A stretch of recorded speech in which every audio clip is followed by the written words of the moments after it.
السلام عليكم ورحمة الله إخواني المتابعين، أهلا بكم في فيديو جديد والمهم نبداو في الموضوع مباشرة. بزاف الإخوان كانوا كيسولوني على التعلم، وكاين اللي بغى يتعلم عن طريق الفيديوهات، وكنت دائما كنقول لهم هادي راه غادي نديرهم على حساب الوقت. واليوم إن شاء الله غادي غندير معكم أول درس أو أول فيديو إن شاء الله ديال التعلم. بزاف ديال الحرفيين ما غاديش يعجبهم، ولكن أخوتي راه الغالب الله. الشي اللي ما عجبوش أنا ما غاديش اللي دار شي حاجه قادر يدير شي حاجه الله يعاونو. انا ما غادي نحيد حتى لواحد رزقه، الرزاق الله سبحانه وتعالى. وان يرى الله في قلوبكم خيرا يؤتيكم خيرا، هذا هو الاساس. اذا في اول حاجه غنبداو بها اخوتي هي شي دفتر بحال هذا. دفتر كما كان غدير واحد السطوره بحال هكا بالمسطره كما درت انا دابا. المسطره كتسطر بها هاد السطوره هادو. هذه اول حاجه في التعلم. كن اكيد انك الا تبعت معايا هاد المراحل ان شاء الله راه ان شاء الله غادي توصل للنتيجه. واهم حاجه اللي نوصي عليها اي واحد باغي يتعلم او لا اي وحده باغا تتعلم هو انه ما يحاولش يحرق المراحل. انا بالزربه دائما داك الاستعجال راك ما غادي توصل حتى لحاجه. بزاف د الاشخاص اللي انا كنعرفهم شخصيا كيقول ليه المعلم بدا هنا، كيبدا هنا جوج ضربات، ينقز لهنا ينقز لهنا ينقز لهنا، كيضرب 15 يوم شهر كيسمح في داك الشيء كامل. تبعوا معايا خطوه بخطوه وان شاء الله راه غادي يكون الخير. اول حاجه في الدفتر غادي نبداو اول زواقه اللي هي الدبانه. والدبانه كنبداوها هكا. نبدل ستيلو، ندير ستيلو بحال كنبداو هكا. كتجي هنا شوف الدوره الاولى كتطلع الفوق، بحال اللي الدور على اليمين كتطلع الفوق. كتجيب الدوره كتقلب في النص كتزيد بحال هكا. ها نتوما راه ساهل داكشي، راه تولف عليه راه يجيك ساهل. في الاول راه غتجيك مخرمزه ولكن راه غتجيك ساهله. اهم حاجه هي هاد الدرس هذا هو ستيلو. راك الا تبعتي الستيلو راك غادي توصل ان شاء الله. فواحد الحاجه اخرى حتى هي انك ما ديرش مثلا واحد جوج حبس، لا جبد اخويا حتى للطرف. شد على السطر من هنا حتى للنهايه. كتشد كتمشي بشويه. في الاول واخا تمشي بشويه، راه في الاول شوف في الاول راه غتجيك بحال هكا، مره غتجيك بحال هكا، مره كل مره كيعجيك، ولكن ماشي مشكل. تبع سير كمل اخويا. بدا وسير وسير.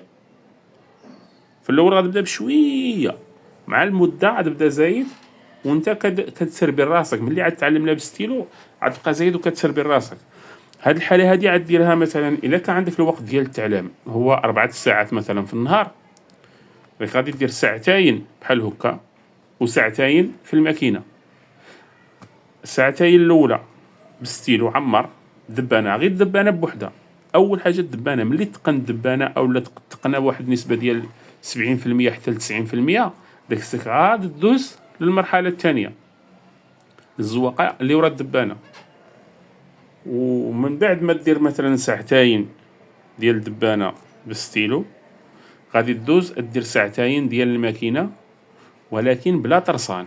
غير الخيط من السبيب من الفوق والخيط من التحت. حيد الطرسان، ما ديرش الطرسان، غير الخيط بلا طرسان.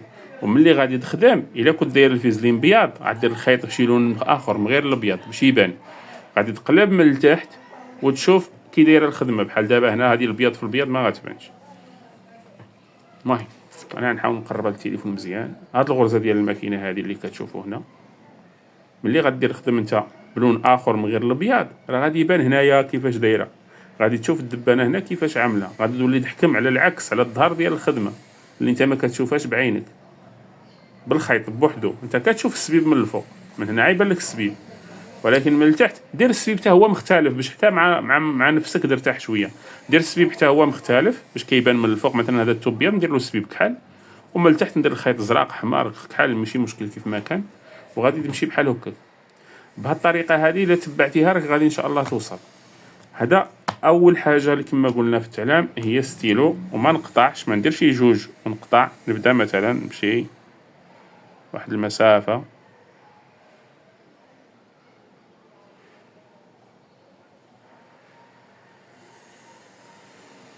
وركز مزيان على حالك. ما تخاف ما والو، ما تترعدش، يعني متبقاش يترعد.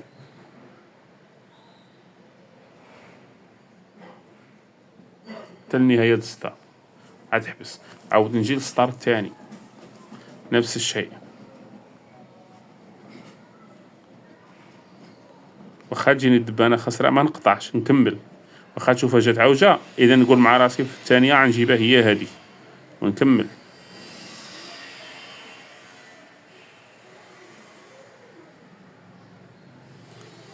حتى النهاية.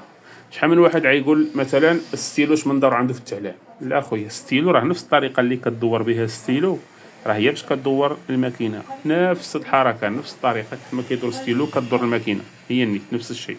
هذا علاش خصك تتبع بالستيلو مزيان حتى توصل للنتيجة اللي باغي توصل ليها إن شاء الله.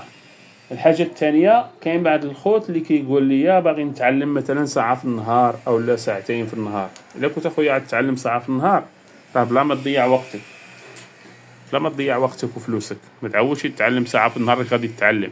ممكن تتعلم ساعتين في النهار وتتعلم مثلا في عام ونص على حسب، ولكن انت تكون موفرة لك الماكينة محطوطة دائما كتسنك عام ونص. هذا سؤال خصك تجاوب عليه. إذا الحل اللي عندك كنصيحة للإخوان اللي بغى يتعلم، راه أقل مدة اللي خصك تريح على الماكينة هي نص نهار. مثلا نديرو معدة مثلا مع 10 حتى ل2، حكينا من ساعة كاين 4 ساعات. أنا غادي نبدا مع 8، خصك تفيق مع 8، تكون مع 8 مريح، كدير ساعتين ديال ستيلو من 8 حتى ل10 وتشد الماكينة من 10 وتطلقها في 2. هنا شحال غادي تما دوزتي؟ 4 سوايع زائد ساعتين ستيلو هي 6 سوايع، راه تقريبا النهار ديال الخدمة هذه. إلا مشيتي بهذه الطريقة هذه غنقدر نحن نعطيك أنايا واحد شهرين إن شاء الله تكون معلم. شهرين هي شهر عاد تكون خدام، ولكن راه ما كافيش. ماشي تضرب شهر ولا 20 يوم ولا شهر و10 أيام أو شهر وسيمانة تبقى تحط الدبانة تجيبها هي هذيك صافي رانا تعلمت. لا خويا راك باقي ما تعلمتش. خذ الهضرة اللي تنقول لك. ممكن كاين بعض الحريفية اللي هما يعني عندهم دراية بالصنعة وكتلقاهم سبحان الله. كاين بعد واحد راسو خفيف. انايا كنعقل شي ايامات كنت كنعلم انايا شي ايامات واحد الدري تعلم عندي في 15 يوم. يعني دابا تقولها لواحد يقدر تجيه غريبة. 15 يوم كان خدام في البياسة وما عاودش خدم في الشيفونة من بعد 15 يوم. يعني بدا الاثنين والاثنين 8 ايام، نهار الاثنين ديال 15 يوم كان خدام في البياسة واستمر في الخدمة ديالو. ولكن ماشي كل شيء، كاين اللي ضرب شهرين وبقى راسو قاصح تبارك الله، ما يعني بزز باش تعلم. هذا علاش حاولوا تركزوا على هذا الشيء هذا. دبانة هي الاولى، اول حاجه تبع حتى لنهايه السطر، ورجع السطر الاخر وعمر عمر عمر الوريقات بزاف، لانك قد ما عمرتي الوريقات بزاف كتسهل عليك التعليم. وان شاء الله تعالى في الفيديو الجاي عاوتاني غادي نهضروا على الزواقه اللي الثانيه اللي من بعد الدبانه ان شاء الله. بغي واحد الحاجه نختم لكم بها، هي انه هذا الفيديو غادي يكون طويل شويه، راه فيه تقريبا 8 دقائق ولا 10 دقائق. راه غادي يكون الفيديو طويل في قناه اليوتيوب، وغيكون واحد الملخص بسيط في الصفحه الفيسبوك. اللي مهتم وبغى يكمل الفيديو من البدايه حتى النهايه راه مزيان ليه من الاحسن، لان هذه المسائل التعليميه خصك ما تزقل فيها حتى حاجه. وتحياتي لكم، الله يوفق الجميع للخير، والسلام عليكم ورحمه الله.